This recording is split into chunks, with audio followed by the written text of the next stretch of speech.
माहीम जागेबाबत संवाद कमी पडला। जागा वाटपावेळी राज ठाकरेंशी बोलणं झालं पाहिजे होतं। झी 24 तासच्या टू द पॉइंट मुलाखतीत मुख्यमंत्र्यांचं स्पष्टीकरण, समन्वय पाहिजे होता। संदीप देशपांडेंची प्रतिक्रिया। जय भीम म्हटलं म्हणून विलासराव देशमुखांनी मंत्रिपद नाकारलं। नितीन राऊतांच्या विधानानं नवा वाद होण्याची शक्यता। चित्रा वाघ यांनी व्हिडिओ ट्विट करत केला दावा, तर झी 24 तास व्हिडिओची पुष्टी करत नाही। प्रचाराचा सुपर संडे, सर्वच पक्षांचे मातब्बर नेते आज प्रचारासाठी मैदानात। नागपुरात देवेंद्र फडणवीसांचा रोड शो, तर शिंदे, गडकरी, योगींसह शरद पवारांची ही सभा। हिंदू धर्मगुरूंनीही धर्मादेश काढा, हिंदू हिताबद्दल बोलणाऱ्यांना मतदान करा, महाराष्ट्रात पुन्हा शिंदे सरकारच बसवा, नांदेडमध्ये कालीचरण महाराजांचं वक्तव्य।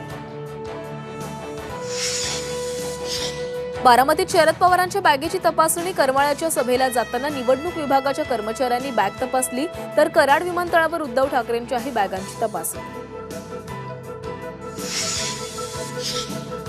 हिंगोलीमध्ये 1 कोटी रुपयांची रोकड जप्त, खासगी प्रवासी बसमध्ये आढळली रक्कम, निवडणूक पथकाची कारवाई, पैसे मोजण्याचं काम सुरू।